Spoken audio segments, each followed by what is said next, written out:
Hey, welcome back to the Wednesday episode of the Let's Keep It a Buck podcast. The only podcast where we stress eat mid-show. I am very stressed out. Listen, I got my friends, family around me, but today we have a very, very, very, very, very, very, very, very, very, very, very, very, very, I ran out of hands. Somebody continue. Very, very, very, very, very special guest with us today. The one and only DMills is in the building. DMills, how you doing today? Oh, I'm eating fudge rounds. Not fudge rounds. What are the Swiss Miss rolls? Trust me, when I get stressed out, I like to eat cheap Little Debbie snack cakes from the gas station. I honestly think those are kind of mid, bro. They're very mid. Very mid. Whoa! I didn't even know they made those Swiss Miss rolls, like the hot chocolate. Wait. I didn't think we'd start here. What's the best Little Debbie snack cake? It aged zebra cakes. I used to. Cosmic brownies. I love zebra cakes. Bruh, Cosmic brownies are so mid now. I had one recently. They're trash, bro. What is DMills? No, DMills. No, you got to answer. You called me out. Zebra cakes. I think it's zebra cakes. Damo, you saying zebra cakes too? All right. What was it, baby? I can't remember. What is it? Zebra cakes are nasty as fuck, bro. They are. I ain't gonna lie. Zebra cakes are mid. Zebra cakes nasty, bro. Tripping. You gotta be like an 85-year-old woman to like zebra cakes, bro. Hey, I ain't 85. Okay. Listen. I'm gonna continue to eat my mid snacks, but my friends, how are y'all doing? Bezos, how you doing today? Doing good, man. Doing good. Jaylen Brown is going crazy, so nothing more can ask for. Y'all are still gonna finish like 7th in the East. Still be better than the Hawks. Damo, how you doing today? I was doing great, but then I keep realizing that the Lakers still have this loser named Russell Westbrook on the team. So my happiness just fluctuates. Highs are highs, lows are lows. Wait, Damo, is that a beanie? Is that a beanie on your head? Nah. What is that? Sage, how you doing today? I damn near Dom's answer. I just watched the game just so I could talk about it on the pod. I had to cut out like a good 10 minutes total of the game, but I don't think I missed that much. This dude was live tweeting 24 hours. Everyone else was live tweeting. Man, everybody on Twitter be sick when I do that shit. I'm about to keep doing it. They were like, "You're late." I'm like, okay, I'm gonna be late as fuck. I may know who won, but I want to know how they won, how they lost. Fuck it. Well, listen, if you're new here, make sure you hit that subscribe button. Make sure you hit that follow button. We are streaming on YouTube exclusively now, so become a member. We have great things coming for the members. We got some emotes coming soon. Ooh, and I mean real soon. Different tiers. If you are a member, if you become a member of this pod, DM me or B Souls to become a part of the member group chat. Make sure you like and follow us on the different platforms out there. TikTok, Twitter, Instagram. That's the only way that you'll be able to know the information that's going on with us on a day-to-day basis. The only way. And last but not least, to my Spotify and Apple Music listeners, keep listening in. Or Apple Podcasts, I'm sorry. But for the Apple Podcast people, make sure you leave a 5-star review. We love to read these 5-star reviews. I swear this is my favorite part of the show. Brizzle Cash says, amazing pod. I've been a listener on all platforms, and man, this pod is amazing. This pod has grown a lot, and it makes me glad. I love that it is mostly basketball centered. Then it continues on, but hey. Ugly God number 2 says, so happy I found the podcast about 2 months ago. You guys, be sexy. TSO outstanding. Daddy Damo, congrats my guy. And my twin, Mr. Put It On, Omizi, our fabulous hosts. Jason Brown, which is a nasty name, says, Mr. Griggs carries the other casuals on this pod heavy, because y'all are casuals. And last but not least, Black Kid _ AK47 says, binge the pod and finally caught up. Y'all boys are hilarious and been a fan of Benjamin since Kareem overrated, which he is, by the way. So we appreciate the love, appreciate everything like that. Let's hop into it. DMills, I know this is going to be strange, but for those who don't know you, Tell us a little bit about yourself. We're from Chicago. We have our own podcast too over at House of Highlights called Through the Wire Podcast. Been doing it for about 4 years now. It's good to see the growth. We've been steadily growing. We just released merch. And everything's been going real good, bro. Where are y'all from? From all over the place. I'm from Atlanta, probably the best city out of everybody's city in here. Yeah. I was just in Atlanta. We did a shoot in Atlanta not a few days ago. That's overrated. What to visit? Sure, I guess. But no, I'm from the DMV, brother. I've been around DC and Maryland my whole life. I'm from Massachusetts. Did all y'all just meet Twitter or something? Yeah, my fam in Virginia too. So I really claim the whole DMV. No, see, he's asking if we just met on Twitter, and I was like, not you. Yeah, we met. How do we meet? Through basketball? I think through basketball. Vibes. I met Benjamin. I met Benjamin through the pod because he brought me on. Then Omar, I think they was just like, fuck it, bring Sage and Omar. And then I met Dom. I think I met Damo not only through the pod, but I really started like knowing who he was on the locker room. That's when me and Dom, I realized I had a toxic twin. So yeah. Wait, let me ask you this. You're from Chicago. Are you a Bulls fan? Yeah. I'm also a Blazers fan. People seem to find that very contradicting, and they don't understand that I could also be fans of two teams. That's tough. Are they equal footing? Are they equal footing, or is it like you favor one or the other? I favor the Bulls more, but people say that's not true. So what got you into both teams? What got you into both teams? The Bulls was when Derrick Rose got drafted. He grew up in Simeon. I mean, he grew up in Chicago. He went to Simeon. I was like the home kid in the hometown. Rookie year, taking the Celtics to seven games in the playoffs. Like that's what made me fall in love with basketball. Carmelo Anthony is actually what made me start watching basketball. When I watched him with the Nuggets, him and Allen Iverson, that was when I started watching. That's basketball. Crazy. Mr. Mills, that is crazy that you said that name in that team. That is crazy. That's crazy. What? The Bulls? Great franchise. No, not the Bulls, not that one. No. Mellow, nigga, mellow. Yeah. So wait, why do you like Portland? Damian Lillard. It's that simple for me. I liked him when he came in as a rookie. A lot of people, when he was young, I was saying he was underrated. I was on the pod one day saying he was better than Kyrie Irving. They looked at him like I was crazy. But, when was that? Because low-key, the last 2 years, I would have... 2016. Oh, that is early. Yeah, that's early. That is early. They stay sleep on Dame. That was definitely they sleep on Dame. That was definitely that. I saw the vision before everybody else saw the vision. Okay. But do you still believe that? Yeah, he's still better than Kyrie Irving. What do you mean? And what happens when he demands his trade? Who, Kyrie? I'm still support him. I'm gonna probably be a fan of whatever team he's on. I ain't gonna lie. So I want to see him win a chip so bad that it's like, I couldn't root for him. I could not root for him. Hey, I ain't gonna lie.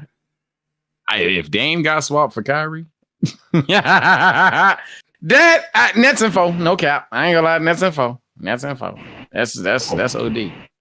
Dom, what you think about that? Dom think we know what Dom think. Listen, man, I am not here to slander anybody. Today? No, I mean, listen, man. I'm hearing names like Cornrow Joe and Lamian Lillard. Oh my God, not Cornrow Joe, bro. It's okay. I get it. I don't see a world where Lamian's better than Kyrie. I just don't. But I understand the argument. Man. And for DMills, the reason why I brought up the Melo thing earlier, and it seemed very random, because Dom over here called Carmelo Anthony Cornrow Joe.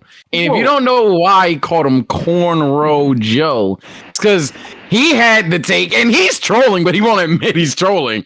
that Joe Johnson is better than Carmelo Anthony, and then he just let the pod end off of that. So first of all, before we get into the floor is yours. The floor is yours. Can you please understand it wasn't just me? Omar did too. I don't know Omar. Omar was with me. All right, me and him had the theory of Cornrow Joe being better than no.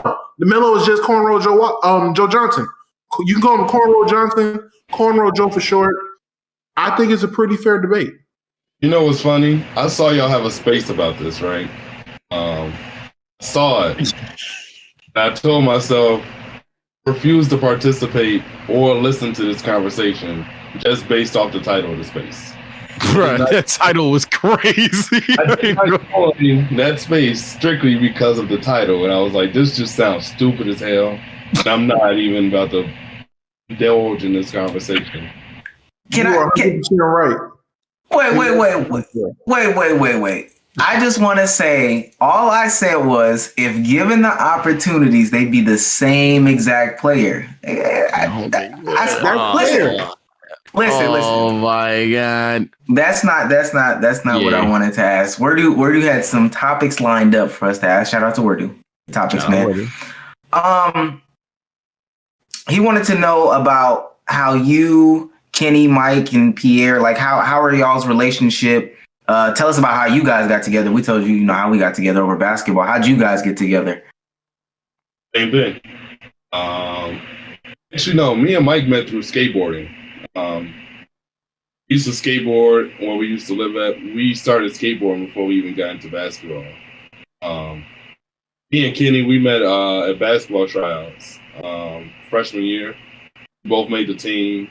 Then, I think basketball and sports kind of bring like your friend group together in high school because you're not really going around and socializing with everybody. You play sports, it kind of brings you all together and it kind of gives you an idea of who you're going to be friends with for the most part. And we've honestly been friends ever since then. We've never taken breaks or nothing like that. We've been pretty consistent. We play Xbox. And then Pierre's been older than me. He always was somebody that was in the neighborhood because he was the popular who made music, played basketball. Like everybody knew who he was. We started really becoming friends until we started actually doing the podcast, honestly. When you guys start the podcast? 2016, 2017, I think. Dang. I ain't gonna lie, a lot of basketball podcasts started that year. A lot of really good ones. Yeah, podcasting and everything online is starting to take off in general. It's an avenue for everybody to try to be successful if you really be consistent. Put yourself out there. With that being said, outside of you guys' podcast, what other basketball podcasts do you listen to? None. I don't really watch basketball shows in general. I don't want it to sway my opinions or takes I might have on something. Honestly, if you went on my YouTube, it would be mostly fishing YouTubers. That's probably you think watching basketball, like other people's basketball opinions, really sways like your own opinion that much? No, but I like to sometimes give my own raw ideas before I listen to other people. I like listening to Shaq and Kenny and them talk. Those are probably one of the few people that actually enjoy talking to me. We being completely honest. Look at the flex talking to. Okay. Listen, let's get to the nitty gritty. Let's start talking basketball for real. The Lakers played the Golden State Warriors last night. I think we saw a good LeBron James. I think we saw a good Anthony Davis. Let's get to the meat and the potatoes. Russell Westbrook's performance. I'm gonna let our guest start off. Russell Westbrook's performance last night. How do you feel about it? I feel like it's one game. Russell Westbrook, when he goes to new teams, there's always like a big adjustment period because he's a different type of player. He's the type that he doesn't fit with everybody, but I feel like he's always somehow made it work. In Houston, he started off slow. With the Wizards, he started off slow. In all honesty, I'm not even going to overreact to one game because you can't really take much from one game in general, from anything. Like, you can't tell me that the Warriors are going to play like that on a nightly basis. Like, if you're going to take everything from a one-game thing, you're going to say Stephen Curry's ass, pretty much. He didn't play that good either. He had a good all-around game, but shooting-wise, he didn't play that good. Yeah, he was off last night. I ain't gonna lie, but it's one game. I mean, I'm not gonna sit here and say Russell Westbrook's the problem. I can't say that after one game.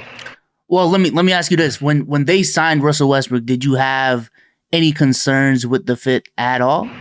Because I feel like last night, again, it's only one game, but when I watched it, it did give me some insight on like what could be the problems if they don't make certain changes. Yeah, I did think the spacing might be an issue, but I always figured that those were three very talented guys. They would somehow find out how to make it work.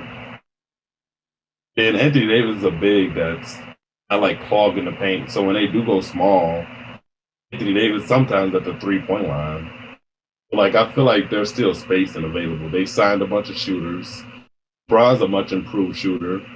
Like, in general, it can work if they have the right lineups out.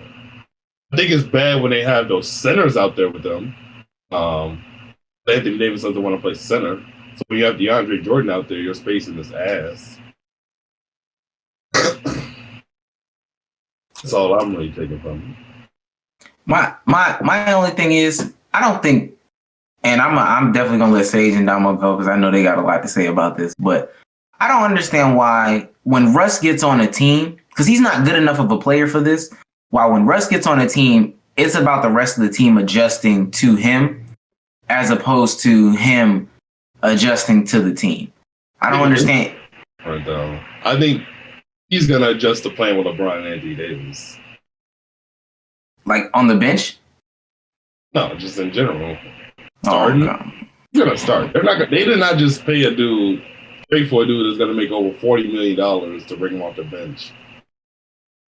It would be crazy, but yeah, if they're trying to win a championship this year, and it's clear that him on the starting lineup doesn't work.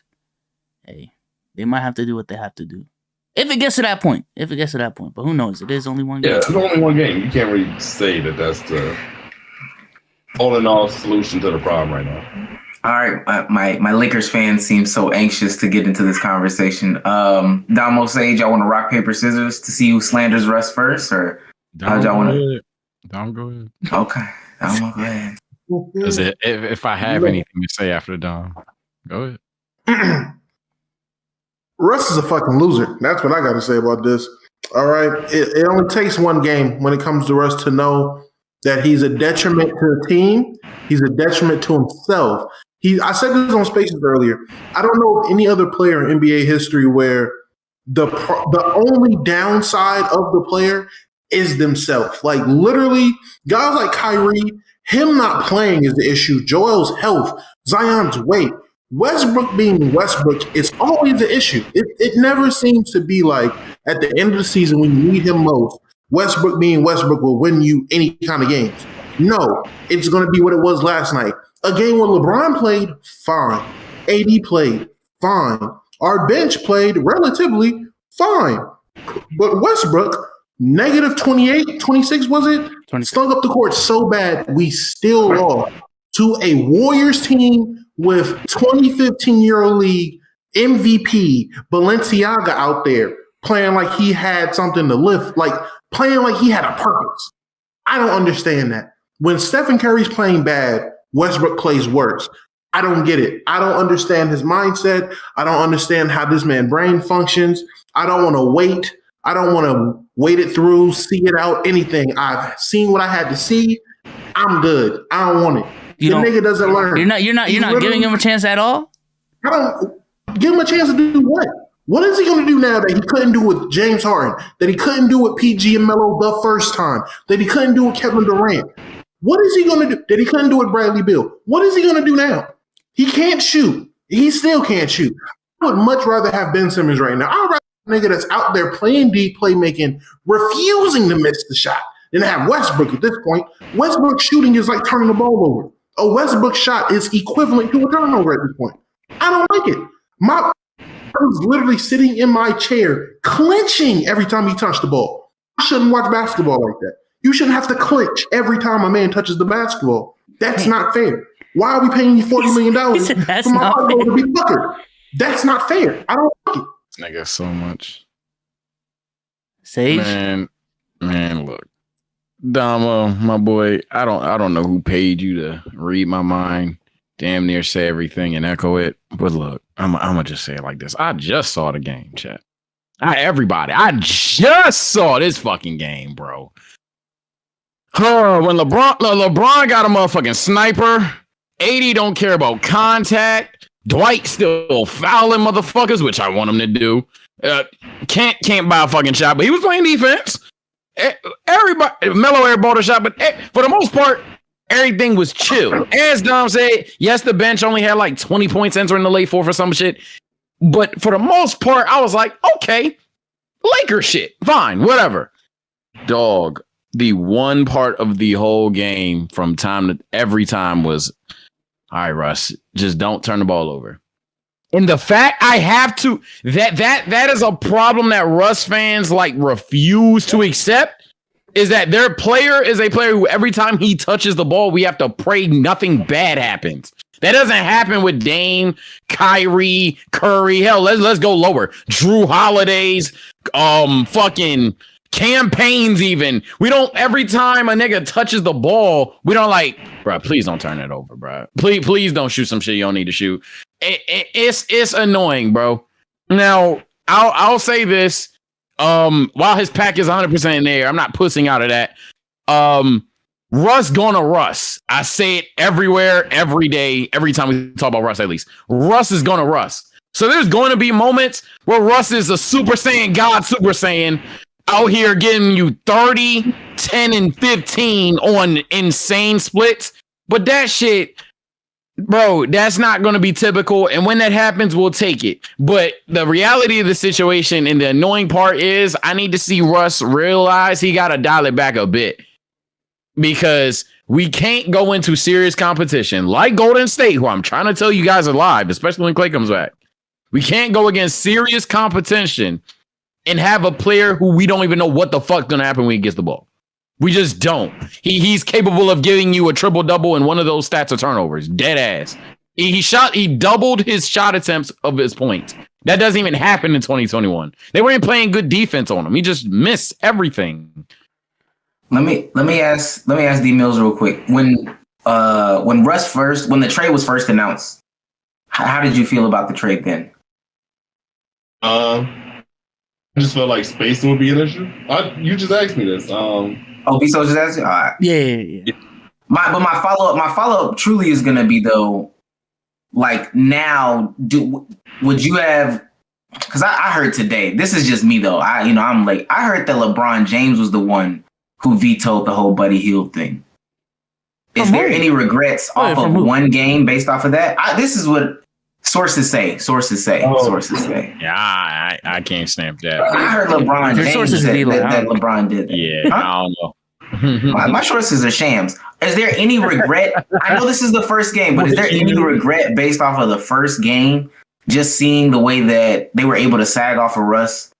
Like, is Buddy Hield not a better fit here? I would say there's no. I'm not against vetoing a Teeth McGee trade. I'm not really a Buddy fan, so that's not really a concern for me.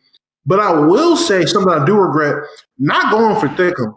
Kyle Lowry would have been fine right now. Like, thinking about it, if I would have had the foresight and with hindsight of getting a Kendrick Nunn and a Malik Monk, hell, we wouldn't have needed THT in that case. I would have been THT if I knew we were going to get guys like Malik Monk and Kendrick Nunn.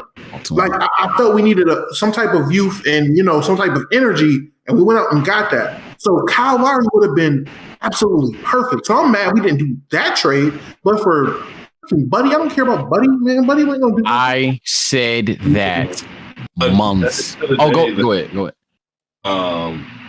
Toronto probably wanted the Miami Heat package more. Got Precious Achiuwa. They probably felt like he was the center that they needed. The Lakers really they didn't have a center. they would have gave them that they wanted. They were essentially looking for a big man, and the Heat had it, and they paid him. I think it's just y'all lost out on the good deal. They had the better deal, so they took that deal. I think they went out and tried to get everybody. Until you just have better deals, or they can offer more money. You lose out. Nothing you can really do about it. Man, I can't get with that, bro, because in the regular season I said this last year, and everybody was on my head when I was the THT hater. I was like, bro, it's us and Philly in these rumors. It's literally us and Philly. Miami spurred up and went away. Bro, for the love of God, THT, I love you. We gonna fuck with you a different day. Get Kyle Lowry. You give us a better chance to win.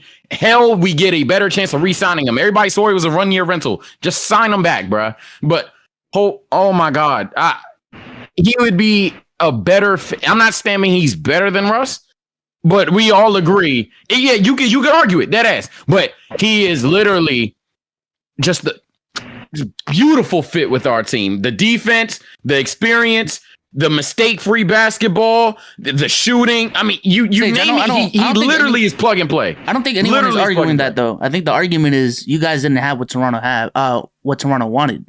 Like, you guys could have offered a better package, but from what DMills said, they wanted a big. So you guys didn't have it. I believe that. I'm talking about in the regular season when they were basically like, fuck it, we're losing games anyway. It was definitely a thing that that the Lakers were being mad stinged with THT, and that was really fucking up the talks. And had we just let THT go, I feel like, and I could just be wrong, but I feel like there's a reality where that trade goes through then. And now, 100% in the offseason, after the picks been established, drafts happened, all that, yeah, no cap. I think that's what happened. We just didn't have a deal, but I think we fucked up not doing that deal earlier. Toronto literally waited to trade him. I think they were waiting until the offseason. That's fair. That's fair. It was a sign trade, so we had to agree that it was a sign trade. So yeah, that's fair. Either fucking way, bro. Nah, I can't. I know I sound like a Russ hater. I know I sound like bro, because it's annoying. It's hella people on the team that it's LeBron. Let LeBron be Bron. Let AD. Melo gonna get this quick bucket. Monk, hey, don't jack the shot. Oh, he didn't jack the shot. Good shit. Russ were like, that's annoying. That's really annoying, bro. I think what Sage talked about more so was the problems when Russ had the ball. Honestly, when I was watching the game, I was more concerned with what was happening when he didn't have the ball. Because when LeBron did have the ball and AD, even with AD at the 5, most of the time he's still in the paint and whoever's guarding Russ can help off of him crazy. So like, and Russ wasn't really moving off ball like that. So that was honestly a bigger concern for me than what Russ was doing when he had the ball. And also on defense, it was just a lot of miscommunications, not just from Russ, but from the other players as well.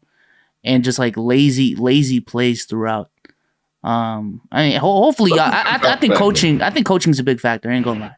I think coaching's gonna be a bigger factor than Russ not being able to shoot, bro. And I look, this is gonna make me sound so spetty, but I'm gonna go there, dog. There's no way this motherfucker Giannis just adopted Middleton's jump shot and Russ still can't shoot. I don't know what he's not learning, but he's a chair off ball for that reason, Bezos, because he wants to be in the paint. He wants to control the ball. He wants to be that guy that can catch the ball, dump it to somebody else, quick assist or something. He wants to dominate the ball at all times, even while he's off ball. He's probably just ball watching. If that was your main concern, probably just looking at LeBron dribble, not doing anything else, not trying to get open. Is on defense, he ball watches. The motherfucker will be guarding a corner sitter. Let's say the chair's the shooter. Nigga, Russ looking at the ball like this. Not even trying to guard the motherfucker. Bro, catch the ball. 3 instant. I can't. I don't even want to talk anymore. I don't even want to talk. Case, he has a team that's built around him. When Russ had a team built around him, where it was just him, he won MVP. Oh, hey, I mean, if you have a team built around you and you're that guy, and your flaws are hidden because the team is built around you. Giannis couldn't shoot last year. That's fine. If you're an MVP, That's fine. in the first round, Yeah. are you worth talking about? Thank you. What did you say? I said, if you're an MVP getting sent home in the first round, are you worth talking about? Oh my God. You had a great Kobe? At that point, you was a good regular season player. Kobe? I mean, but his team was bad. At that, he was a good regular season player. Oh my God. You're bugging. You shouldn't even have got the MVP, if we're being honest, but that's Oh my God. Oh my God. I'm definitely Team Harden. It made no sense. No, don't do that. It made no sense. Harden should have got it. No, it made sense. It made sense. But are you saying Harden got robbed, or just you think it should have just gone to Harden? Because I think those are two different things. I think if the whole Katie broke his heart narrative didn't exist, James Harden would have been your 2017 MVP, and the debate for 2018 wouldn't even have existed. I don't know. That's fair. James Harden was like a rebound off from doing the same thing on better efficiencies and made it further and won more games. His team was also better though. Man, let's listen. I don't think too much needs to be said about LeBron James and Anthony Davis, their performances. Shout out to LeBron. You're 19, bro. Shout out to LeBron real quick, bro. You're 19, first game looking like that, man. Woo. Crazy. LeBron looks older. Like a top 5 player. A lot of jump shots. I ain't gonna lie, a lot of jump shots. But they were falling. I think that's going to be a part of his game now. He's got to change it up a little bit. He can't bulldoze and run to the rim at full speed anymore. You get that old, your athleticism somewhat declines. So you got to show more skill now, and we're going to see more post fades and up it on a dime, pulling up type shit. That's going to be LeBron now. He's still going to get to the rim, don't get me wrong. Yeah. But sometimes he don't suit the jump shots. As crazy as it sounds, I feel like we're just entering the phase of, like, when Kobe in like 2010 and on just became a little bit more finesse, relied less on athleticism. Same thing with Jordan after like 93 when he came back. It was more finesse, more post game. As crazy as it sounds, in year 19, we might just be like starting that with LeBron. I don't know. LeBron's crazy. Fucking nuts. LeBron is a tank. And all I'm gonna say about Bron is, told niggas, LeBron gonna come. We're gonna see the difference between LeBron off the shortest off season, dealing with injuries all year, not giving any rest, and then a fully rested LeBron James. All I'm gonna continue to say for the rest of the season. Although I fully understand if he's not your number one, because that boy in Milwaukee's kind of nuts. Chris Middleton, Chris Middleton's crazy. Yeah, Chris, the Batman, he's crazy. Yeah, big Batman. And Kevin to a degree too, but either way, I'm tired. The Bron disrespect was out of hand, bro. Now I'm glad it's by then. It was out of hand. With that being said, on the other side of the ball was the Golden State Warriors. We get to see a team that people think is going to be a dark horse. I think they play very, very well, and without it, I mean, minus Klay Thompson. Minus a Klay Thompson. Sage, how about that pool party, man? How about that pool party? Look at Dom Hayes. A lot of crayons in it. A lot of chaos in it. And god damn it. Somebody stop this motherfucker. God damn it. Like, I wanted to scream it's a pool party so bad, and then I seen it was the wrong yellow jerseys that was playing. I was like, fuck. So without too much overreaction, even though this is the overreaction pod, what do we think this team that looked very good without Klay is going to look like when Klay comes back? Wait, that can't be a question, because I can vaguely remember my black ass sitting here pleading with niggas, hey, let's not give up on the Warriors just yet. When Klay comes back, yes, he won't be the same Klay, but they have other pieces that fit in well with their star players. And niggas looked at me like, what was the quote, Omar? Do you really expect these 20-year-olds to just come off the bench and give you 20 points? How much did Jordan Poole have? Dom is 20 today. I'm just saying, that is like wildly crazy. That's ironic. That's the word, ironic. You said, do you expect these 20-year-olds, these 21-year-old kids to just insert themselves in the lineup and be effective and drop you 20 points. Yeah, playoffs. That atmosphere wasn't that's not the type of atmosphere you'll have for the playoffs. The Lakers wait. It's opening day, bro. Chill out. Russ had pregame jitters. That's what I was told. Russ had first game jitters. That's what a king told me. LeBron said he had first game jitters. Yeah, so when you put that purple and gold, it's just you know what I'm saying? Just it gives me the shivers. Yeah. Just gives me the shivers. Every time this nigga rush out the ball, don't do that again. He does it again every time. I'm interested, honestly. Not even Clay, but I'm interested to see Wiseman on this team, like especially in what he develops into being. Y'all think he got way too much shit for his rookie year? Yes, he did. Yes, he did. Really got hurt.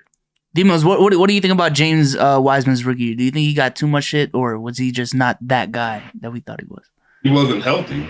Thank you. Yeah. I mean, I had him as my rookie of the year pick. I thought he was going to come in and be a very good, impactful rookie.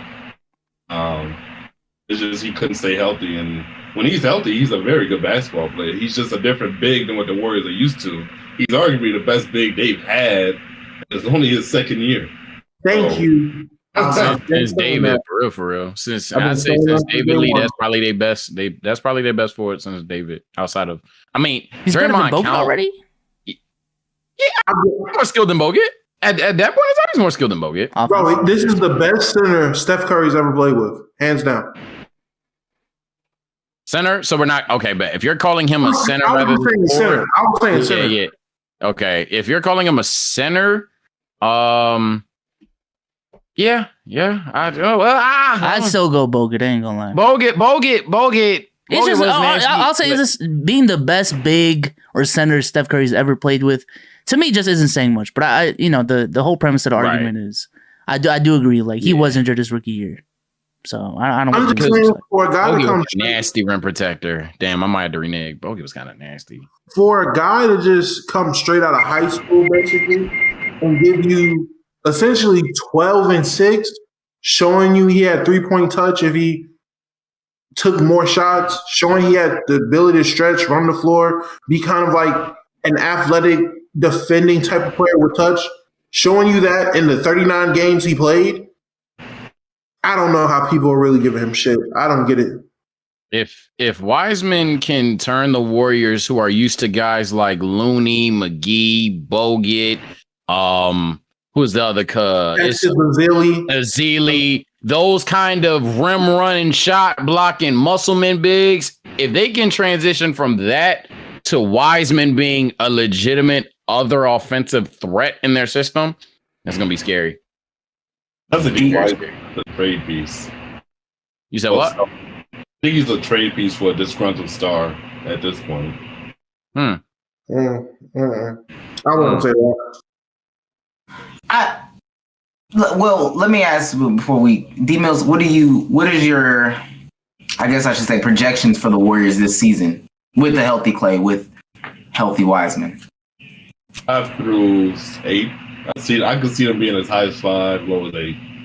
As high as 5? Interesting. High as 5. Because I think unanimously as a pod, we had them like 3 to 5? Yeah, I'm high on Golden State.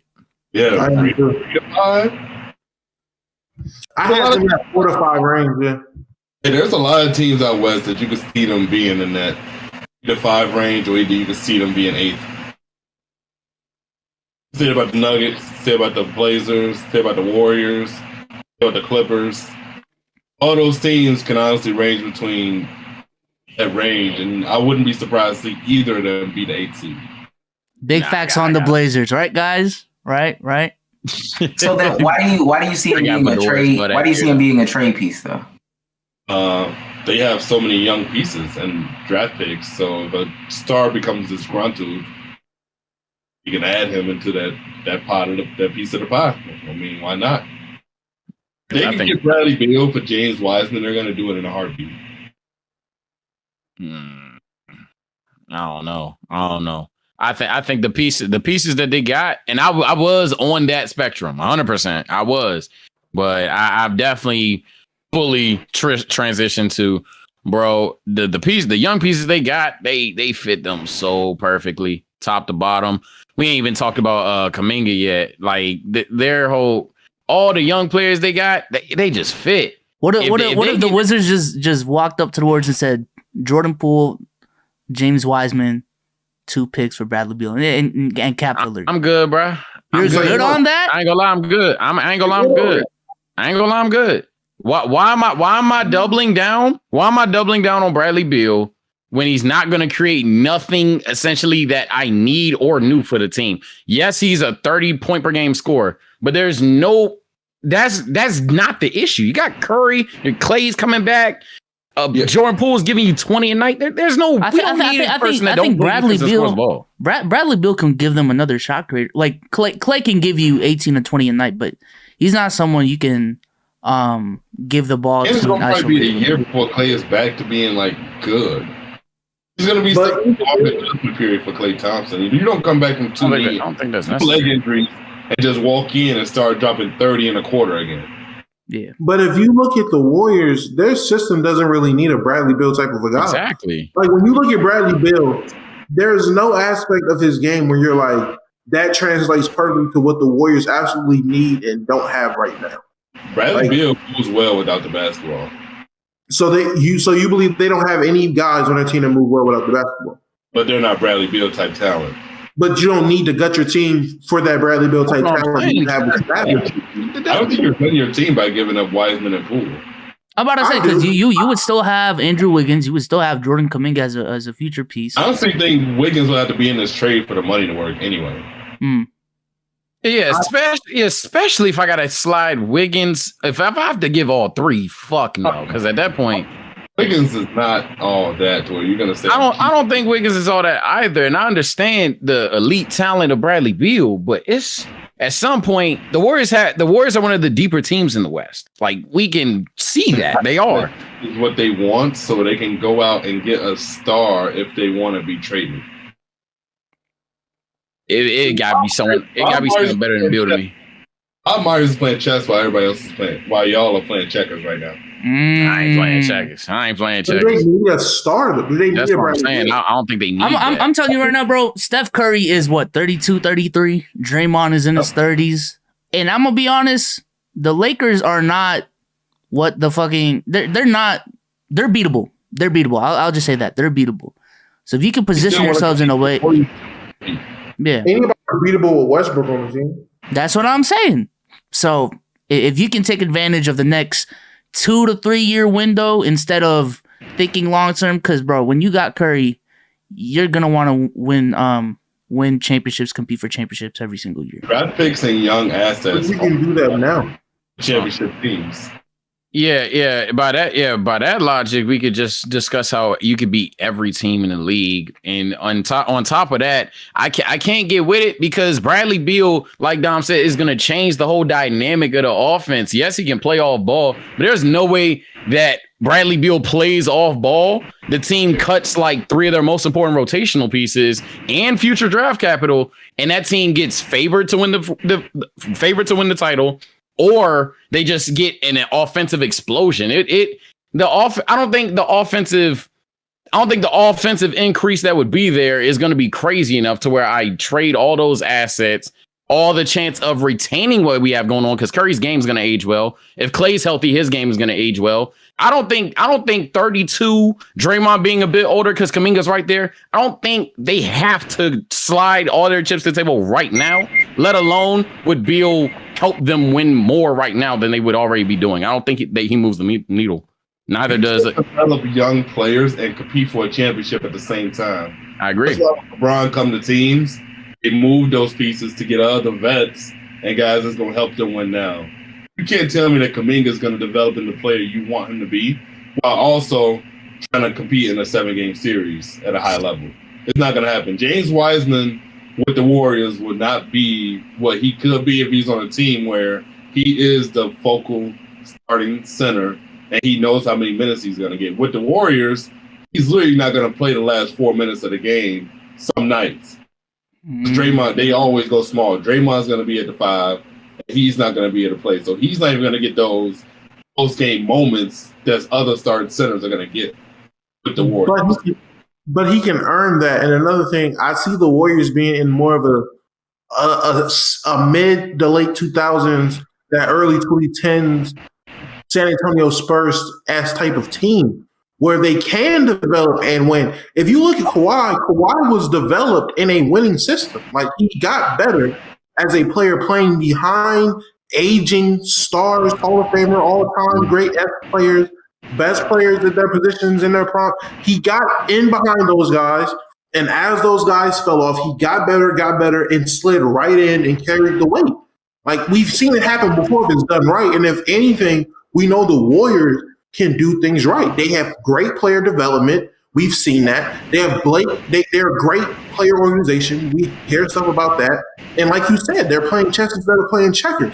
Playing chess would mean you think moves ahead, steps ahead, which might be meaning thinking long term. Building a dynasty instead of a hot right now team. You have those teams in Brooklyn. You have those teams in LA.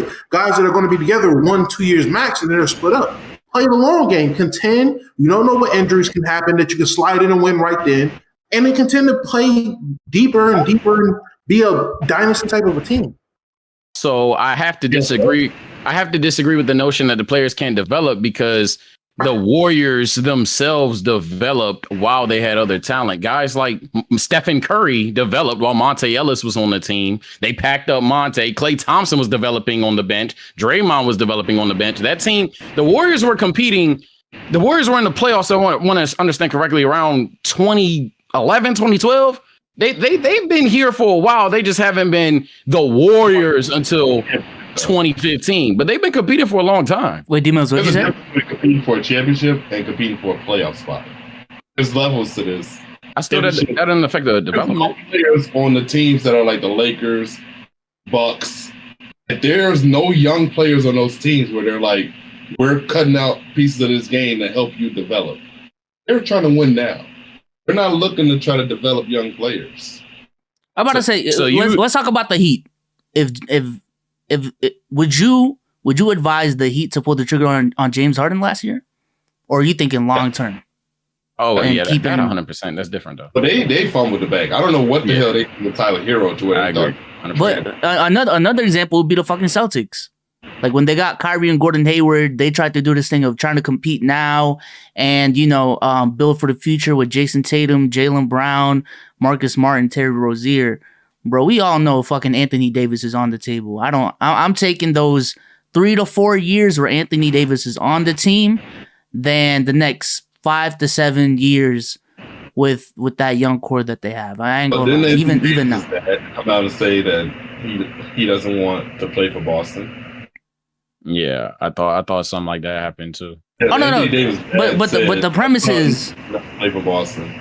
Oh yeah, no, I understand that, but the premise is if a situation like that happens, I'm telling you right now, the Celtics would pull the trigger on a win now trade, or they should have at least. They should have pulled the trigger on a win now trade than what they did, which was trying to play both sides of the fence.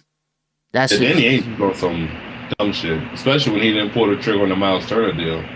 Yeah. Oh my God, I was laughing in the group chat when I saw it. Was like he wanted Doug. No, he wanted not LeVert. He wanted a first-round pick. Oladipo, that's what it was. He wanted Oladipo, Turner, and a pick instead of just taking, what was it, Turner, Doug, in like a second or something, which was a perfectly fine deal. He went on a sign and trade. Yeah. He fumbled. I've been saying age was overrated. He walked for nothing after that. But you got nothing. I thought the problem with the Miles Turner thing was the sign and trade revolved around Gordon Hayward going to Indiana, and Gordon Hayward just didn't want to sign with Indiana and ended up taking the bag in Charlotte. I thought that was like the breaking point. I just don't know. It was Danny Ainge. Danny Ainge didn't take the offer, the first round pick. He didn't want to give a pick. Didn't want to give up a pick. Doesn't make any sense. They had a surplus of picks, and he didn't want to give up one. He had a surplus of picks for a few years. He did nothing with them. Yeah, so that's where I'm at with the Warriors. Like they're gonna look nice. They're gonna be a playoff team. I'm not gonna say that they're bad with keeping Jordan Poole and James Wiseman, but if that perfect player comes, if somehow like a Karl Anthony Towns becomes available, I'm sorry, I'm taking Cat. I just gotta disagree because a team like the Suns literally has young talent all over it developing at the same time while trying to compete for a championship while making the NBA Finals, and they have a worse star player. They arguably have 2 worse star players. If Clay's talk to these niggas, so I have to disagree. I'm not gonna lie, I have to.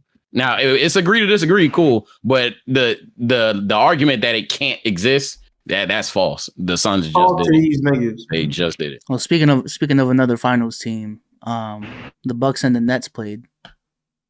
You know what I'm saying? The best player in the world. And we're not talking about KD's, Bigfoot ass.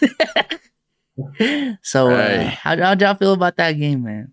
Omar, how'd you feel about that game? First of all, let me say this. Kevin Durant has never been the best player in the league. Ever in his whole career. And I know that eats him up and that eats his fans up. I asked when is he ever, and it was no debate. It's been 0 years. If it was like 2 month stretches. Like, I'm about to say, I think I agree. Okay. All in all, though, like some of the Giannis is gonna Giannis. Let's see if that jump shot is more consistent. I hope that it is. Giannis' jump shot is more. I don't know what to tell the rest. Remember the takes like years ago where it was if Giannis gets a jump shot, GG. It's a thing. It's about to be a thing. It's so fucking scary. It's so fucking scary. Yeah, the Bucks are looking nice, bro. I ain't gonna lie, the Bucks are looking nice, and the Nets' interior presence looked non-existent. Like, yo, when they had Paul Millsap and LaMarcus Aldridge on the court at the same time, that was just tough to watch. I'm like, bro, what is going on, bro? As fuck, doing a little drinking game. I looked to the left. I was like, is LaMarcus chasing Giannis? Is that looking? Oh, somebody pray for that man. He's gonna get hurt, literally. Oh my god. They're back to square one with their weaknesses. Because even before the James Harden trade, their biggest weakness since KD and Kyrie have formed has been interior presence, and they still have not fixed it.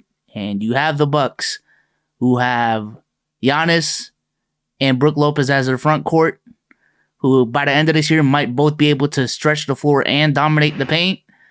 Bro, the Nets trying to tell them a lot of Nets fans and DMills, I want your opinion on this as well. A lot of Nets fans are telling me that it's just an instant GG if the Nets are healthy.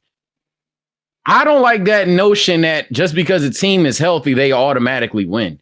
The Bucks are made to smack the Nets in the mouth. I think that's it. The Nets can, but I think last year you could take it as that if Kyrie or James Harden were healthy in that series, they win. It's substantial evidence. I agree. Last year, 100%. I think a fully healthy Nets this year, there's no one really stopping that big three. You think there's no chance? Not even the Bucks and Giannis can do it. I can't. I used to. Damn. Sorry for the Sixers, but nah. On the other side of the token, who's stopping the Bucks? How are the Nets stopping the Bucks specifically? No, I don't know. It will be a good series, but I think offensively, I think the Nets would just be so much to handle that each guy every night can give you 40. Like one of those guys can give you 40 any night. You just got to pick your poison. That's really what it's going to be. And then James Harden's playmaking is going to open up the court for everybody. So, I mean, it will just be a lot to try to handle at once. And then we already know KD's the best scorer of all time. So, it's a lot. Look at Sage. Kevin? It's like, no. I don't need to go there. We don't need to go there with Kevin. Let Kevin have something, guys. I guess. No, but that was a good game. Something. That was a good game. Even better score than Curry. Has Kevin Durant ever been better than Stephen Curry? Yeah. Realistically? Not realistically, yeah. But I don't know. I don't know what year that was. It's definitely debatable. I had the hot take.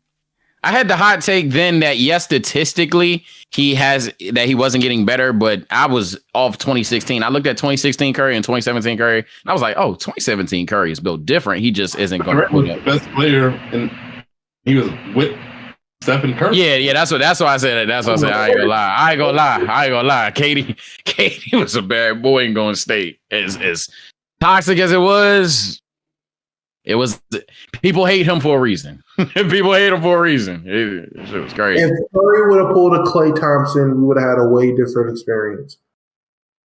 Klay said the moment KD said he was going to the Warriors, the first thing Klay Thompson said was, "I ain't taking less shots." That's the first thing he said about having Kevin Durant on the team. I'm not taking less shots.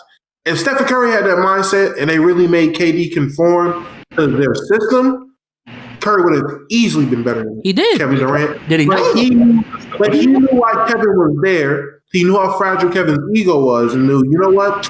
I should probably just let him do him so he's happy. And that didn't even last long. It only lasted a season and a half. He was bitching and complaining about the shots Steph could take. I don't know. Curry did not take less shots. I watched that team and never thought that KD was taken away from what the system was. I'm about to say. They still moved. They cut. They set screens. Like, it wasn't like they gave him the ball. They just watched him. If anything, KD just made them more dynamic. Like, if they wanted to go ISO. It was the Warriors system featuring Kevin Durant. That's what, at least what it seemed like. Maybe I have to go back and watch. But my recollection of that season, of that time, Kevin Durant was in the Warriors uniform. It was mostly the Warriors doing Warriors basketball, and then you just let Kevin Durant do Kevin Durant. Am I tripping? Thought of it as like KD was a really cracked up Harrison Barnes the whole time, if you ask me. Yeah, they didn't play different when KD was on the court. Yeah, he just because the main reason why everyone like loved the move for or hated the move for Golden State was how perfectly KD fit in that system. So I don't think he changed that system whatsoever at all. I think he was a cracked out Harrison Barnes, and he made them more dynamic. He gave them way more options, especially in the half court. Yeah, you took the best offense of all time and added the best scorer of all time. Yeah. So that's how I look at it. Man, I'll give Kevin this. If we're looking to give KD some moniker, like a trophy or some shit. KD is probably the one player that I look at in NBA history and I'm like, any team whatsoever, just drop KD on the team and it works. Yeah, I'd probably say it's Kevin Durant. No cap. Any system. Yeah. Yeah. If you need defense, maybe that's why I go KD. Because if you're down bad, then Curry might not be able to blam. I just real quick, I just want to shout out the 333 in the chat. What's up, y'all? Oh my God. It's good, man. Look, y'all see the sub goal, top left. The goal is, I think, like 10. You know what I'm saying? Twitter group chat available to Superstar and up. I believe there was one person that became a member earlier on. I was trying to shout him out.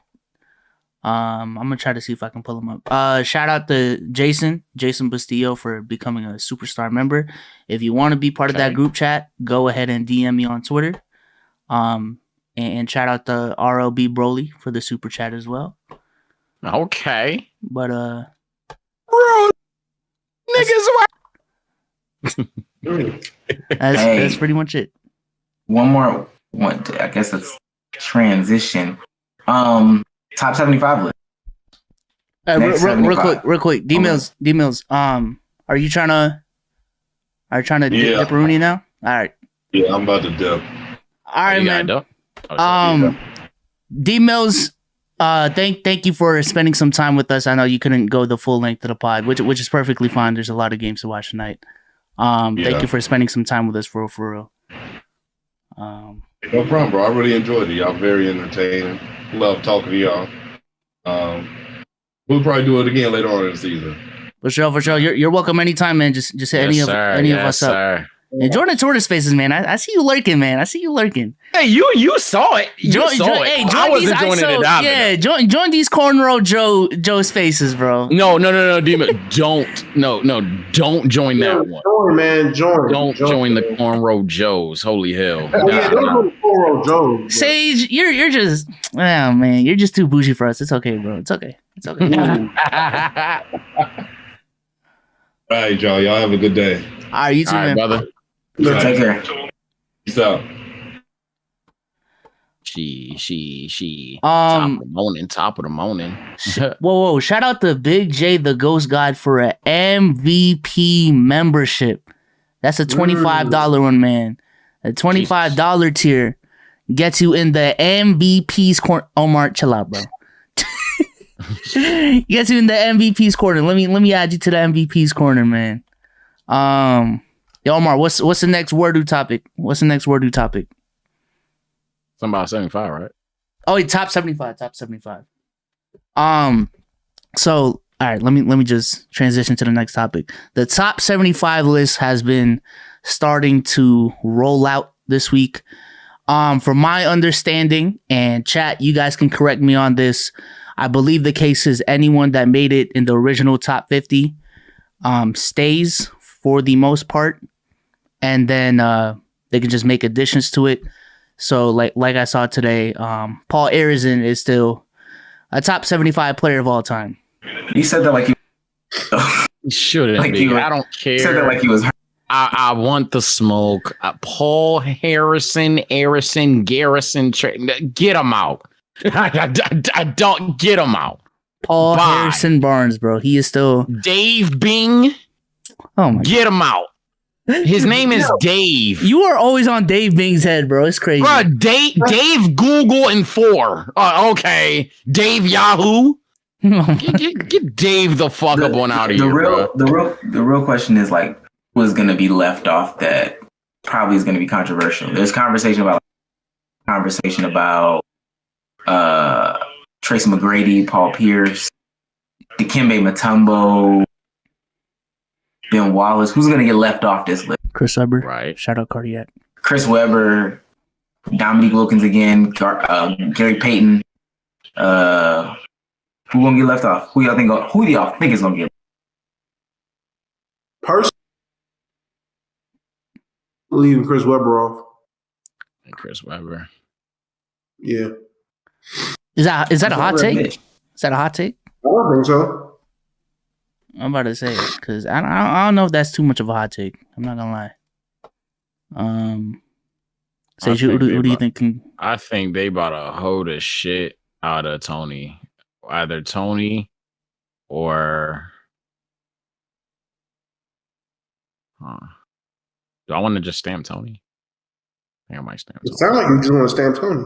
Yeah, I think they're gonna hold the shit out of Tony. What about this? Without really thinking about it too much, do you guys think Dwight Howard should be on this? What? Yes. Wait. Okay. What? Yeah. No, I agree because me and Omar were trying to do a space last night where we kind of just talked about who are going to be the next 25 on this, and there was like two motherfuckers talking about how I don't know about Dwight, man. There's a lot of names in there, so we started rolling down the obvious ones. You know, Tim Duncan, KG, Kobe, who else? KD, Steph, LeBron, those guys. And then it really quick, we got down to that Dwight like status really fast. It went from like that to like Allen Iverson, Chris Paul, Jason Kidd, Kawhi, and then Dwight Howard. Like, man, I said it. I said it before. I say it again. Hot take, can't shoot, don't care. Dwight was before his time. If Dwight played in 2021. He'd be Clint Capella. Yeah, he'd be dominant. First of all, don't disrespect Dwight by comparing him to fucking. Is it disrespectful? Is it disrespectful? Yes, it is. Disrespectful. Pretty disrespectful, man. Bro, Clint Capella wishes he could move how Prime Dwight is unprecedented for what he would be in today's league. Well, I guess his wishes have been granted. That's like, yo, what did you say? I guess his wish has been granted. I don't know what to tell you, bro. Oh my God. Clint Howard. Yo. Yo, stop. Yo, This stop. man Stop. he's going at James Harden timing. That's crazy. No, What does that mean? What do you mean James Harden timing? Oh, they're big and can dunk. They're all the same. That's that James Harden shit, bro. Right. That's that gang shit, bro. We don't do that around here. Watch them Oh, film down. fuck. They're the same player. We don't do that No, gang they're shit. not. He can't do anything Dwight can do. Show me when you show me Clint Capella touching the top of the fucking backboard, we can have a conversation. And still getting 2 points by the end of the play. Crazy. I hate niggas like B so. Oh my god! That's and that motherfuckers like that is why guys like T Mac might get hoed. It be Motherfuckers like that is why T Mac might get hoed. It's always the niggas that believe YB in the mirror can make a hit, bro. You can never trust them niggas. Hey, oh my god! We never talked about it on the podcast. Hey, nah. Basketball intermission. I know we might lose niggas. Slim. Backstory for niggas that don't know. Benjamin here, or I don't know which side it is. Benjamin here was like, oh, Namir, if I need a hit, give me Namir of a Corday. Fool. Why'd you say How good is Super doing? How good is Super doing? How good was Have Mercy? Have good Dang, Alaska? Not as good as Apostapa. Apostapa is literally a TikTok dance. And 21 washed them. Oh my god. Oh my god. I can't. It's okay, bro. Oh my god. It's okay. Rubbing off the paint when the Corday do that. I'm just saying. Rubbing off the paint. Oh my god. He's Dude, better. Give me the hook. What's the hook to rubbing off the paint? I've been running. Gotta take me. Hey, stop. That's not the chorus. That's not the chorus. The nigga said the chorus back. Gang. Yeah. Little pump. Fucking smoke perp. Yeah, they're Super Saiyan gods of this shit. Then let them give me a hit before Lemire. Fuck it. I'm just saying, man. Look, Corday averages 25. Namir is averaging 5. But if I want a 100-point game, I'm taking Namir. No, that's not a point. I'm just saying, bro. It's 100 points in the G. If anything, like he's not. It's not better music. It's not at all. I never said. Hey, there's a lot of trash hits, but I'm just if I want a hit, I'm taking the mirror. I don't know what to tell you. I don't know. What to tell they you. just dropped it. So shut up. They just dropped it. Like, well, hey, I keep that chip on me. My name ain't All right, what are we talking about, bro? What are we talking about? Shit. Something basketball. Go LeBron. No. I was gonna say the Bagley. Cutting out. And I think by this time, last time we talked, Ben Simmons didn't get kicked out of practice. I'm not mistaken. But Marvin Bagley found out that he wasn't gonna be, which is crazy. Oh, Marvin Bagley found out he wasn't gonna be in the opening day rotation, which is crazy because I don't know why these people hold on to these players for so long. I don't. But how do y'all feel about that? And then we can hop into Benjamin Simmons getting kicked out of practice and all the shit that's going on up there. Was Marvin Bagley supposed to start this year? I don't even know. Bro, I'll put this on Twitter. No, I'm genuine question. And that's what makes it funny. Like, why are you upset about something that I don't even know if you earn? Like, fuck. Man, what did you do? What did you do? Man, go ahead, Dom. Before I just tell me what his play style is, please. Talk. Like, I don't remember. I don't. What does he play like? It's like Jaleel Okafor meets. That's it meets. It's like Jaleel Okafor meets the attempt of Hassan Whiteside, but gives you the results of Jokic on defense. What the fuck? Yo, that's a terrible play. It's just a nasty nigga, dog. It's just a nasty nigga. Imagine a motherfucker walking up to you. Listen. We got this player, right? Jaleel Okafor, Hassan Whiteside, but without Whiteside's defense, Jokic's defense. How you got in that player? Man, that's nasty. That Man, is nasty. it's like in the league. it's like Bambi meets Aquaman. It's like what is That's stupid. I don't look. I'm gonna be honest. I really don't keep up with the Kings, and that's probably why De'Aaron Fox fans hates me. Because I have John Moran over De'Aaron Fox and Darius Garland. So Bro, De'Aaron Fox fans barely keep up with the fucking Kings. Let's be honest. Yeah, De'Aaron Fox not gonna fuck with them niggas. I ain't gonna lie. Shout out Reese though. But all troll aside, all I wanted to say about fucking Bagley is his career path has been sad, and people love to like do the weight game for the bust conversation. But then the player that was presumed to be great, they're quick to call him. But it's weird paradox. But I think it's time. I ain't gonna lie. I think it's time. Maybe I'm jumping it. I'm not trying to slander MOD, but I don't see. I've been calling. I don't see. Yeah, I thought it was time last year. We've been dead ass, but especially now. Like, I kid you not. I don't know if y'all saw the thread, but I had Alonzo tweet that did kind of well. I was like, see what happens when you let a player develop. And they were like, didn't you call Marvin Bagley a bust? And I go back at him. I said they're opposite players. Da da da. He goes. The guy on Twitter goes, bro, did you not watch Marvin Bagley? And when he came back from an injury, he played his best stretch of his career. I don't. Them splits was fucking terrible. Like, it was like 14 points, 7 rebounds on 52. Oh, I'm about to pull it up. It was some mid-ass shit, and that was only because he had 2 crazy games of the 6.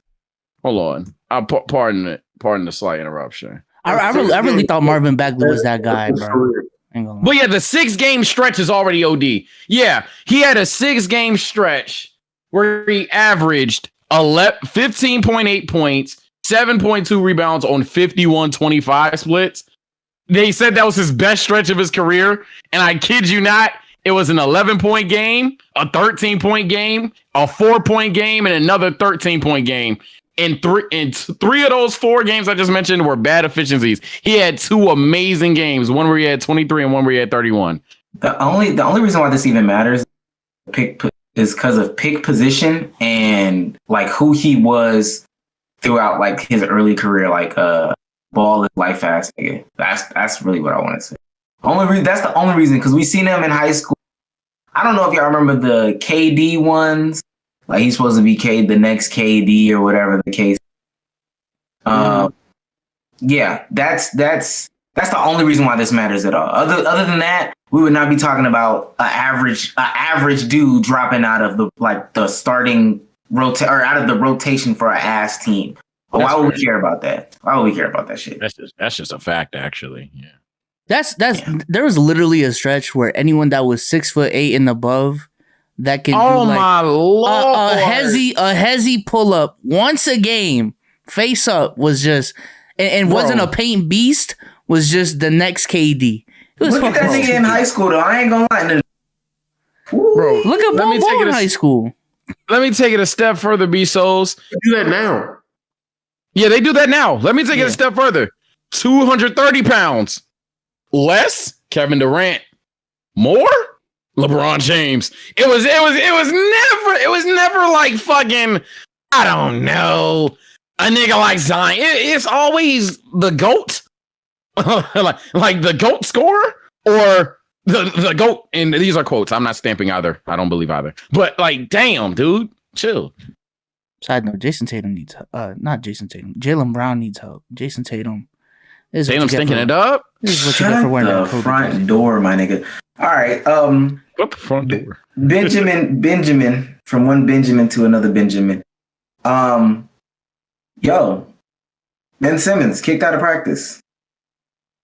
Yeah, wasn't he? Did you see some of the footage, bro? Like, he was practicing with like his phone in his sweat. Yeah. He was ODing it. I ain't gonna lie. Nah, I would have. Yeah, that's what I was gonna ask you. I wasn't even trying to cut you off, Omar. I was just like, wasn't he like literally just on his phone on some type shit? Like, where he just my twin had his phone in his pocket apparently, and I don't know. People be killing this. They said he had running shoes on. and was trying to play basketball on some running shoes. But ultimately, it was apparently Doc asked him to be in a defensive drill. He said no. And then he asked him, he said, well, what? He was like, what? You said no. What the fuck? He said, yeah, I'm not going to be a defensive. And that's when Ben dropped the ball and just left. Now, apparently, it was a bunch of different. He was refusing to be in as well, but that's the one that kind of the straw that broke the camel's back, as they say.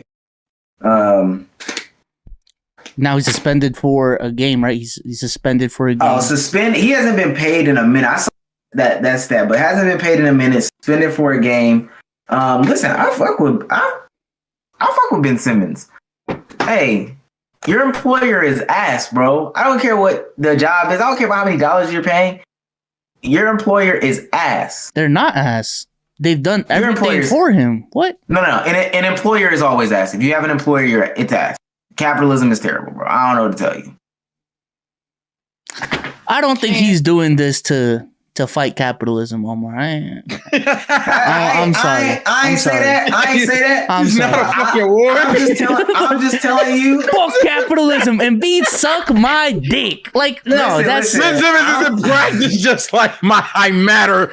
He just I'm telling you. Setting up the whole time during practice at half court. Fuck capitalism. Like, no, he's not. I don't care about nobody's employer, and you never see me cape for anybody's employer, bro. Not in this lifetime. Nope. Literally. Get to the man, Ben. Like, I can't do it. Stick it to the man, Ben. Stick it to the man. And Benjamin. How y'all feel about my boy? I'm so tired of talking. I'm tired of talking about it. I'm so tired of talking about Ben Simmons every single podcast. Just get traded, Ben. Stop. Just don't. That's go. you know what's crazy, and I'll say this because we don't want to talk about it. Ultimately, to me though, it's like, yo, bro, 76ers. If anything, at this point, y'all are fumbling it, bro. He's gonna act out. He's told y'all that he doesn't want to be there. All this, y'all not trading him is not helping anybody. I agree. I don't know what y'all are still waiting on the perfect package. And honestly, now I know these other NBA teams are definitely turning you down because they just say they don't act every time. Let them keep acting out, and they gonna have to take lower and lower and less, and give more to get off of him. So honestly, they just be better off just giving them up, bro. I agree. Bro. I agree on that sense. Like, bro, I know Darren Moore. He's the guy that wants to get the most bang out of the buck when it comes to these trades. Bang! Just, bro, take what you get and move on. You should add a Mike Breen drop. Bang! I ran out of drops. I have a 5 limit. I say this, and I'll even renege my initial stance a little bit, not too much, but I'll say this. Nah, they walking a fine line between, all right, bro, you releasing a lot of news and doing a lot of nothing. Like, I agree. You still got the leverage. Don't pay them. Keep them. Let them be mad. I'm all for that, and I still stand by that. But I must admit, you walking a fine line of just you do something. You gotta do something at some point. You walking a fine line. I'll admit that. It's a fight for leverage at this point. Yeah, I'll admit it. They playing a game they don't need to play. The other thing I'll say too that's like really just not helping them is like, stop letting Joel Embiid go out there and have press conference. That's what I'm saying. It's not helping. Shut up. That motherfucker said, I really don't care about Ben Simmons. I'm not here to fucking babysit that motherfucker, bro. Omar, that's exactly what I'm talking about. I'm sorry to kill you, but that's exactly what I'm talking about. Please stop talking about him. Like, please. You're making it worse. Yo, nobody is coming up to him and saying, yo, bro. Cut up. Like, you could dead say no. I'm saying nobody's coming up to him saying, like, yo, bro, you can say no comment. Like, if you want to, you can say no comment. Every time they ask him a question, Joel Embiid gets his 100% unfiltered opinion on Ben Simmons every single time. And you know what's crazy? Every time that happened, Cleveland is like, yeah, Isaac Okoro is going to make it happen. This Isaac Okoro trade is going to make it. These niggas right here, they are playing a dangerous game. Every time that happens, they're sitting there like Orlando saying, yeah, bro, Terrence Ross Terrence Ross. If they keep fucking around, the Terrence Ross. If the Cavs are dead ass back there, like I sick of Curl, I ain't gonna lie, the NBA's evil. If they're dead ass lost, quick intermission, bro. I'm gonna bring up the Cavs because you know about that Darius Garland, John Morant debate, and they're actually playing right now. Let me read off what Darius Garland advanced stat. You know what I'm saying? God, he's putting up, man. 2 points, one of 8 from the field. Bezos is petty. 1 of 8. Hey, wait. Not petty. No, continue. I don't know. I don't know what the true shooting percentage is, but it's probably 5%. John Morant, Mr. Overrated, right? Mr. Overrated, Totally overrated player. with 9 minutes left in the fourth quarter. 26 points, 5 assists, 2 blocks, 62% from the field, 2 turnovers. How many turnovers did Darius Garland have though? 1. This motherfucker right here. That's less than 2, bro. I don't know. You know what's crazy? They're literally gonna bring up the fact that John Morant is a -6 on the floor. That's what they're gonna bring up. It's crazy. They're gonna say his win shares were off. Find a way. They're gonna find a way. Oh man, his warp is kind of. His LeBron, his Raptor. Oh fuck. Oh my god. Yo, Jason Tatum is ass. Oh, what was I gonna say? What I was saying was, you're right, Sage. Every time that Joel Embiid gets asked a question, it's a nigga from the Orlando Inquirer. I keep cutting out. That's crazy. You did, but we didn't know what you were saying. It's the Cleveland Inquirer nigga saying, "Yo, Joel, happy birthday to your mom, but how's Ben? How's Ben doing? How's Ben? Like, come on, bro. They send him up. Joel, you had 50 points, 12 rebounds, and 8 assists tonight. I just want to know, is Ben Simmons really shooting the ball? Like, how's Ben doing? What the? Come on, man. Hey, they be asking, how do you feel about Ben's performance? Nigga was suspended a game. Come on, bro. Like they are dead trying to. It's working though. I'm gonna say it's working. They getting the response they want. Ben Simmons was swatting flop. That's like hanging out with that's like hanging out with your friend after work, and he's like, "Yeah, how's your ex doing?" Like, I don't know. What the fuck? Didn't you date her like 5 years ago? Based on how was she? Yeah, how's your ex doing? I don't know. You're dating her. What the fuck? hey, she be in the car. Hey, I don't know where you're hanging out with. Ben Simmons is right there, so she right in the car. Oh my God, how's your ex doing?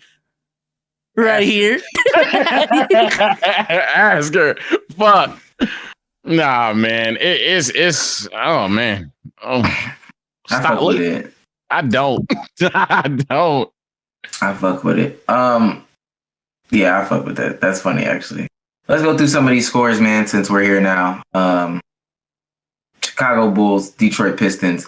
The fact that it was a close game, I don't know. Levine had 34 though. Chicago did win this game 94-88.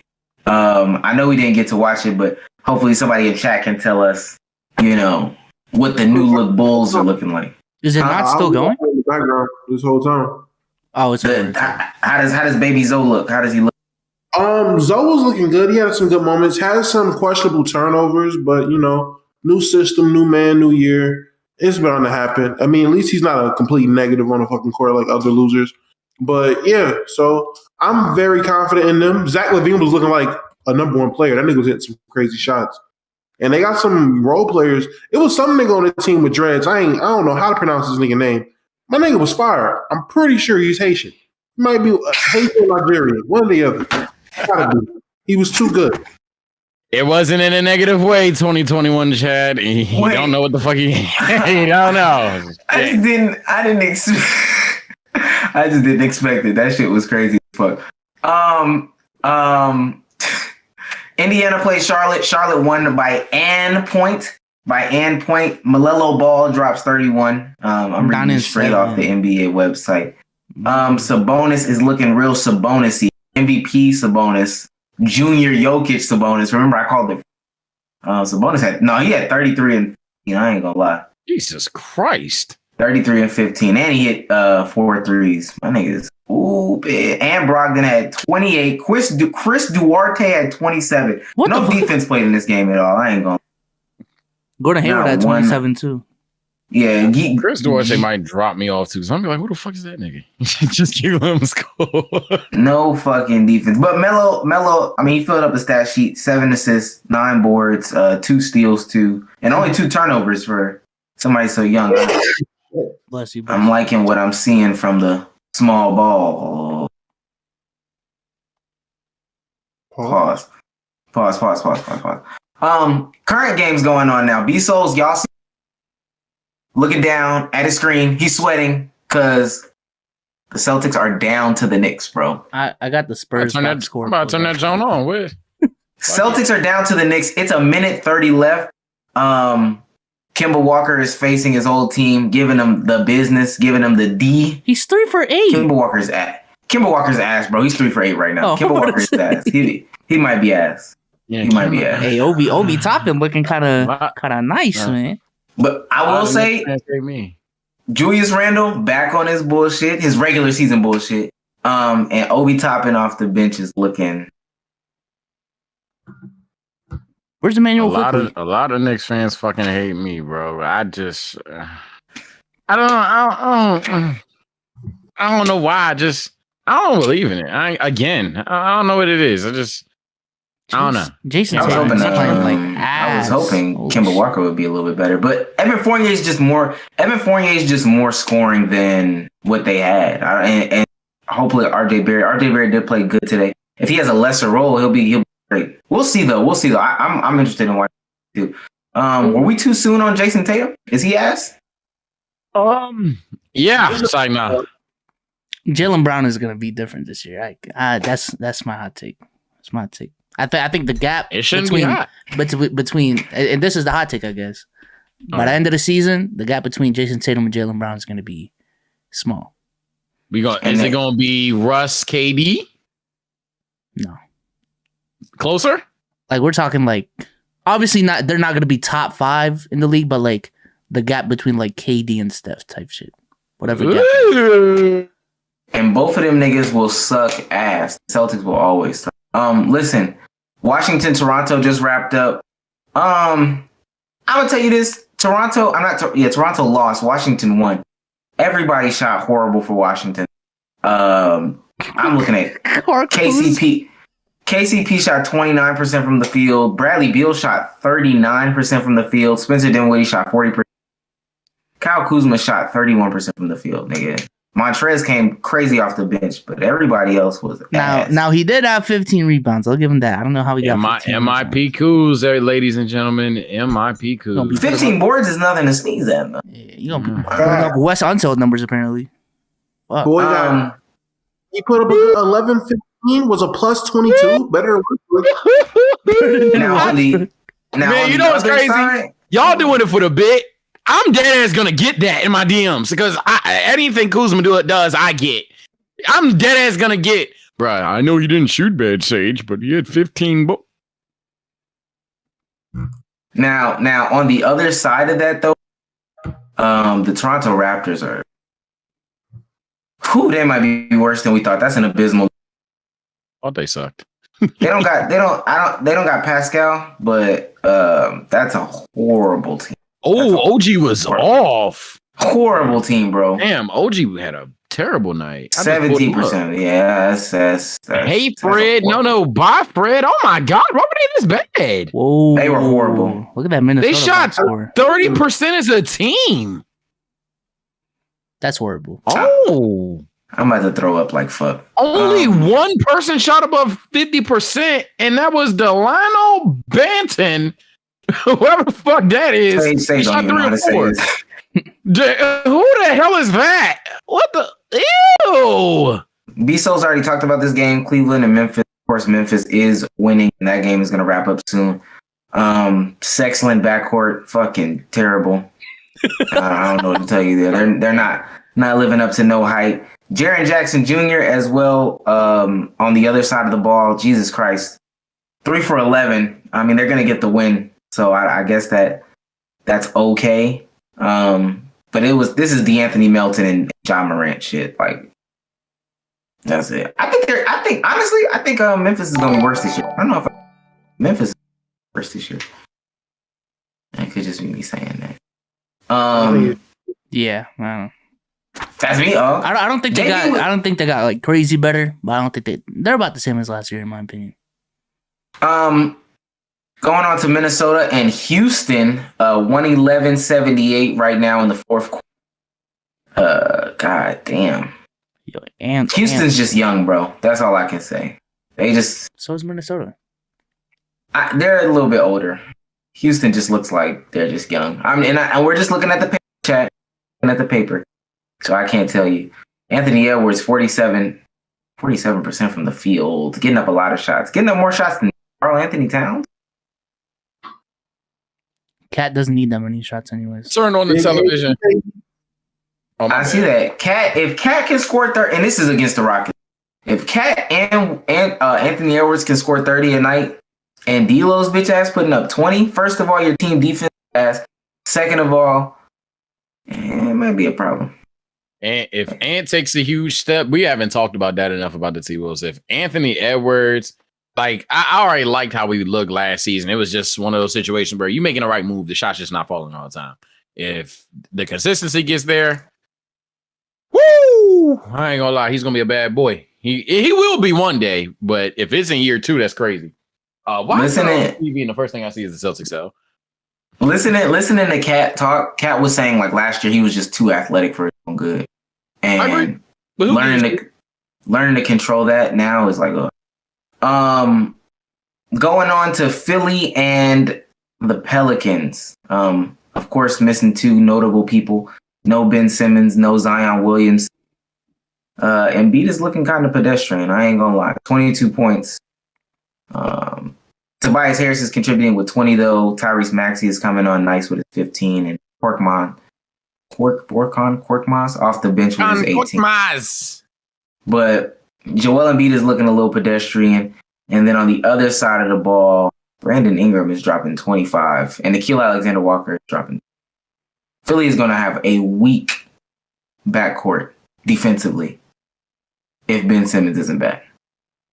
Hey, I would just start Matisse. Matisse can't guard everybody though, bro. if you take Matisse out of there, then your forward position is gonna lack. If they got Matisse, Danny, whoever the fuck at the 4, it's not coming to my mind right now. Tobias and then Embiid, that's not weak. It's just not Ben. Well, how did Robert Williams get the ball? Well, how is he shooting free? What happened, chat? What? I'm sorry to do that. What the fuck happened? I looked up. The Celtics turned the ball over. No, Robert Williams about to. What the fuck? Last 2 games, the Irrelevant Bowl, Magic versus Spurs, 65-55. If Pop is out there trying still, I guess that's cool. Both of these teams are looking ass, but Jalen Suggs is shooting guard position, which is okay. They finna be small as fuck. Cole Anthony starting at the point guard. They finna be small as fuck, boy. Yeah. Hey, niggas don't listen to them. Damo. I don't even remember the take. What was the take? What was the take? I don't know. I said it was a big debate. I said they're going to run lineups, both of them starting, because Cole Anthony, I said verbatim, there's no way they don't start Cole Anthony. They did not get Jalen Suggs there to replace Cole. Cole is starting because Cole proved himself. Niggas swore you got Jalen for a reason. Yeah, to be the 2 next to Cole because he's not coming off. Cole's not coming off. I will say this: like their guards are hurt. So. You think they awesome shit? I mean, unless they're hurt. I mean, they're hurt. Literally, they could start Terrence Ross. Yeah, Markel's hurt. Markel's still hurt. I think Terrence Ross is like hanging on by a thread. It's either him or RJ Hampton. Like their guard. At this point, they playing what they gotta play. If you look at their guard depth though, like healthy, that's gonna be if they can fill out the rest of the team, they're not that bad. Guard depth wise, anyway. I don't know. They got a long way to go. Long way to go. A long way to go. But in terms of guard play, they got some pretty good guards. And at the half, we got Utah, we got OKC. Utah is up 54-42 on OKC. Let's see what stat darling SGA is doing.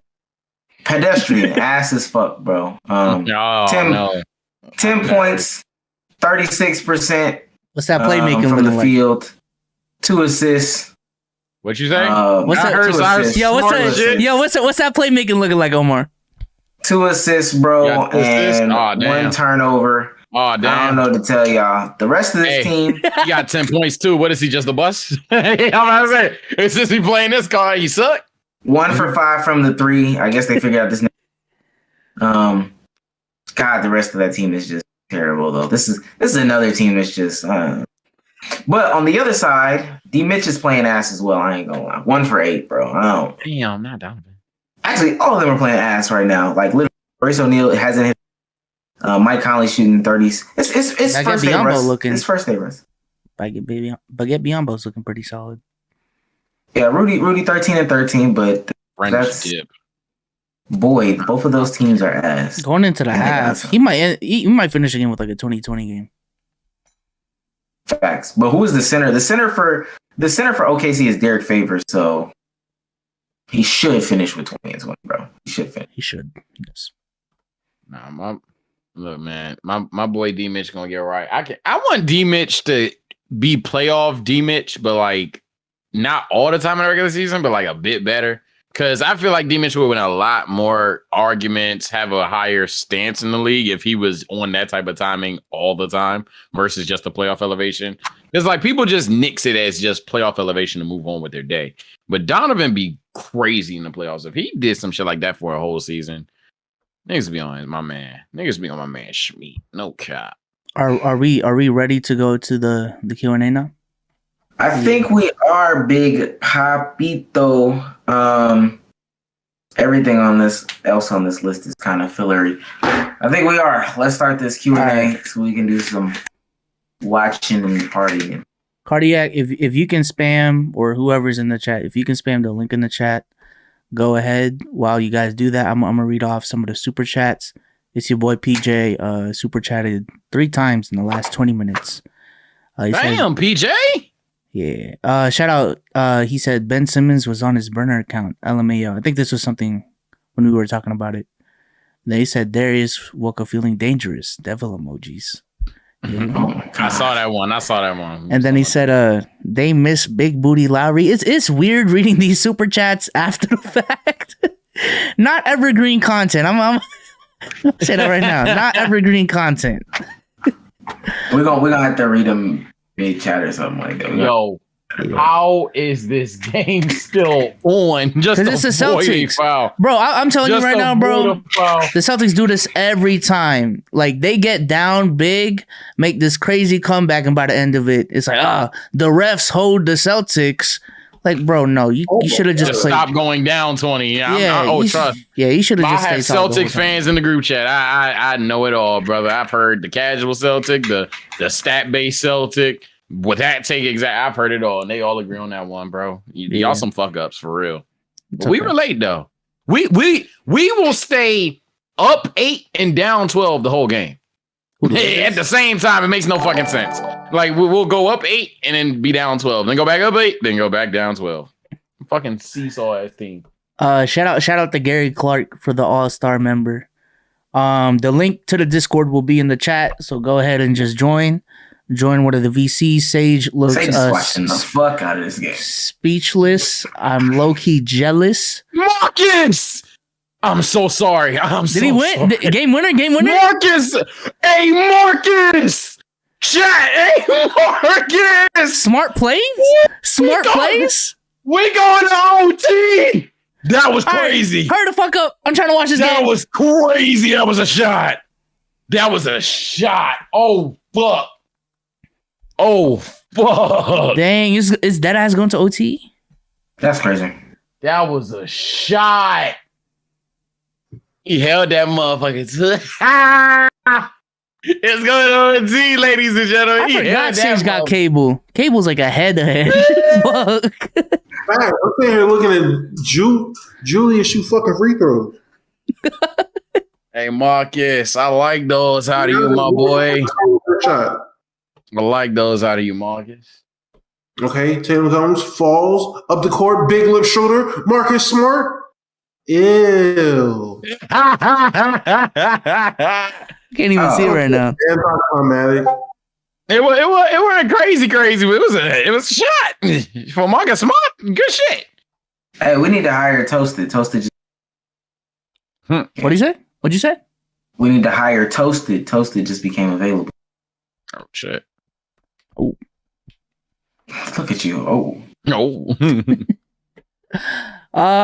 We don't really have anyone. We don't really have anyone in the VC right now. Hey, we fell off. We fell off. Dang. Who does the hood watch now? We fell off. Going back to Twitch. Come up here so we can ask him a question. Switch back to Twitch, bro. Fell off. Who does the hood watch now, man? Damn, should have stayed on Twitch. Oh, we got two in there. This nigga. Twin. Is this Twin for real? Oh my god. Omar. Twin? Twin? Hello? Twin? Nah. No, we can't pack up Twin. Nah. Not my twin. Hey. Big O. Goodbye. That nigga the fuck up on out of here, man. Not Twin, them. My twin. Oh shit. I remember like 2 weeks ago, every time me and Sage would play 2K, I just hit that best friend. Yo, what up, nephew? Yo, what up? What's going on? What up, y'all? How we doing tonight? Doing Doing good. good. You enunciating the hell out of these words. What? How you doing? All right, good. How y'all? Good.